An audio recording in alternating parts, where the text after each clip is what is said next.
جی السلام علیکم ناظرین، امید کرتا ہوں آپ سب خیریت سے ہوں گے۔ آپ دیکھ رہے ہیں آپ کا اپنا YouTube channel Vasudev breaking news. آج 15 اگست جمعہ کا دن ہے، اور جب میں یہ ویڈیو ریکارڈ کر رہا ہوں تو اس وقت دوپہر کا وقت ہے۔ ناظرین، آپ کو ایک خبر دیتے چلے کہ پاکستان میں کل کے روز یعنی 14 اگست والے دن پاکستان نے اپنا 78واں یوم آزادی کا دن منایا۔ اس روز جو ہے وہ پاکستان تحریک انصاف کے بانی چیئرمین جو ہے عمران خان صاحب نے اپنے کارکنان کو ہدایت کی ہوئی تھی کہ آپ نے اپنا احتجاج بھی ریکارڈ کرانا ہے پاکستان تحریک انصاف، اور پاکستان کے جھنڈوں کو بھی لے کر آپ نے ریلیز نکالنی ہے۔ تو 13 اگست کی رات کو جو ہے پاکستان تحریک انصاف کے بانی چیئرمین عمران خان کی کال پر، ان کی ہدایت پر پورے پاکستان میں زبردست مناظر دیکھنے کو ملے، اور پاکستان تحریک انصاف کی جو ورکر سپورٹر ہیں وہ بڑے پیمانے پر پاکستان کے جھنڈے اور پارٹی کے جھنڈوں کے ساتھ سڑکوں پر تھے۔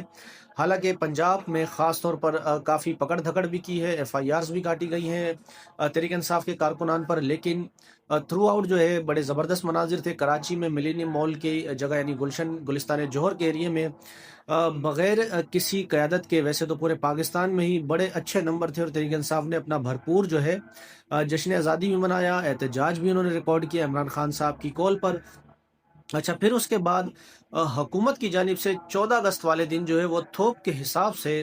ایوارڈ بانٹے گئے، یعنی حکومت نے اپنے آپ کو ایوارڈ دیے، اور کابینہ کے لوگوں کو بھی ایوارڈ دیے گئے، اور جو حکومت کے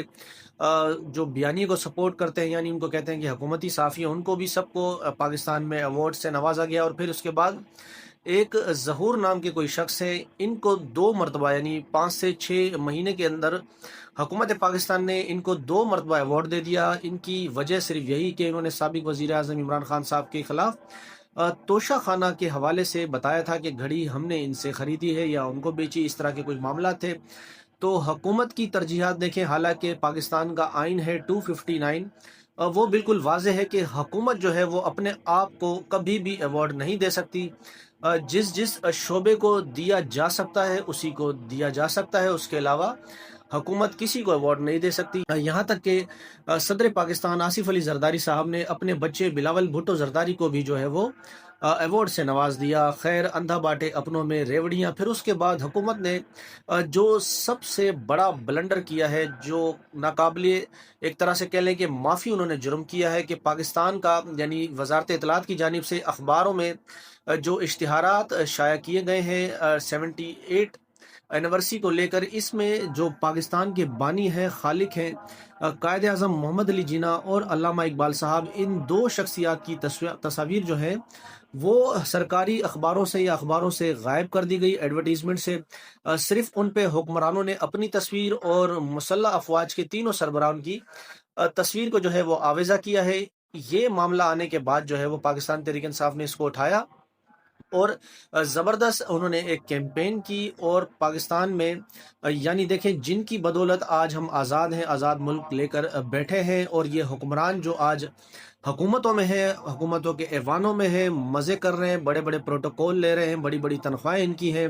یہاں تک کہ ماشاءاللہ پاکستان میں چیف جسٹس جب ریٹائر ہو جائیں گے تو ریٹائر ہونے کے بعد بھی 25 لاکھ وہ پینشن لیں گے۔ تو 26ویں آئینی ترامیم کے بعد بھی عدالتوں کو بھی خوب جو ہے وہ حکومت مال پانی کھلا رہی ہے اس دبا کے، تاکہ معاملات ان کے کنٹرول میں رہیں۔ ویسے تو پاکستان میں جو اشرافیہ ہے، سیاسی اشرافیہ، انہوں نے کنٹرول تو کیا ہوا ہے، لیکن بچی کچی اسپیس کسی اور کو نہ مل جائے، ان کو بھی ان کا عدالتوں کے ذریعے پھر یہاں پر گلا گھوٹا جاتا ہے۔ تو یہ بہت بڑا جرم ہے جو حکومت کی جانب سے سرزد کیا گیا ہے، کہ قائد اعظم محمد علی جناح کی تصاویر جو ہے وہ اخباروں میں شائع نہیں کی گئی۔ پھر پاکستان تحریک انصاف نے جب سوشل میڈیا پہ اس کے حوالے سے کیمپین کی، اور تحریک انصاف کے سیکرٹری جنرل ہیں جماعت کے شیخ وقاص اکرم، انہوں نے باقاعدہ سے اعلان کیا پارٹی کی جانب سے، انہوں نے بتایا کہ بھائی ہم جو ہے 16 اگست کو ایک احتجاج کرنے جا رہے ہیں، اور انہوں نے عوام سے اپیل کی ہے کہ وہ اپنے گھروں میں، اپنے دفاتر میں، اپنی سوشل میڈیا پروفائل پر پاکستان کے جو بانی ہیں قائد اعظم محمد علی جناح صاحب، ان کی تصاویر کو جو ہے وہ آویزہ کریں۔ جی ناظرین، تو پھر پاکستان تحریک انصاف کے اس اعلان کے بعد کہ انہوں نے جو 16 اگست کو قائد اعظم کی تصاویر لگانے کے لیے عوام سے اپیل کی ہے، اور اپنا احتجاج بھی اس پر ریکارڈ کرائیں گے، تو آج سینٹ کا بھی اجلاس ہوا جہاں پر پاکستان تحریک انصاف کے سینیٹر ہیں سینیٹر فیصل جاوید صاحب، انہوں نے ایوان کی جو ہے توجہ اس مسئلے پر وہ ڈالی، انہوں نے لے کر آئے کہ پاکستان کے بانی ہیں، ان کی تصاویر کو جو ہے وہ سرکاری اشتہارات سے غائب کر دیا گیا۔ حالانکہ بڑے افسوس کی بات ہے کہ جو قائد اعظم جس نے ہمیں یہ ملک بنا کر دیا، آج ہم آزاد ہیں اور اس ملک میں مزے کر رہے ہیں، تو انہی کو ہم نے جشن آزادی کی تقریبات سے غائب ہی کر دیا۔ تو اس معاملے کو جب ٹیک اپ کیا فیصل جاوید صاحب نے، تو پھر وہاں پر وزیر قانون ہے اعظم نذیر تارڑ صاحب، جن کے سر پر یہ سرا جاتا ہے کہ انہوں نے 26ویں آئینی ترامیم کو منظور کرانے میں بڑا کلیدی کردار ادا کیا۔ بارز میں انہوں نے خوب دبا کے پیسے بھی تقسیم کیے اور دیگر معاملات بھی انہوں نے کیے۔ وہاں پر انہوں نے پاکستان تحریک انصاف اور پاکستان تحریک انصاف کا سوشل میڈیا، ان کو خراج تحسین پیش کیا، اور جو ایک بلنڈر ہوا ہے، ایک غلطی ہوئی ہے، ایک جرم ہوا ہے، اس کے حوالے سے انہوں نے ان کی تعریف کی کہ آپ نے ہماری نشاندہی کی ہے کہ جو معاملہ ہو چکا ہے۔ تو انہوں نے تحقیقاتی کمیٹی بنانے کا بھی اعلان کیا، اور انہوں نے کہا کہ ہمیں نہیں معلوم تھا کہ اشتہارات سے ایسا کچھ ہو گیا ہے کہ قائد اعظم کی تصویر یا علامہ اقبال صاحب کی تصویر نہیں ہے۔ اب وہ تحقیقات کریں گے۔ باقی جو انہوں نے تحریک انصاف کی تعریف کرنی تھی، خیر وہ تو کر لی کہ انہوں نے ہماری نشاندہی کی ہے۔ تو پھر سینٹ کا اجلاس بھی ختم ہو گیا۔ اب سینٹ کا اجلاس جو ہے وہ پیر کے روز تقریباً 5 بجے تک ملتوی کر دیا گیا ہے، تو دیکھتے ہیں وہاں پر کیا پیش رفت ہوتی ہے۔ تو کل ملا کر یہ معاملات ہیں کہ جو فارم 47 کی حکومت ہے، انہوں نے آخرکار پاکستان سے قائد اعظم محمد علی جناح صاحب کو ہی مائنس کر ڈالا۔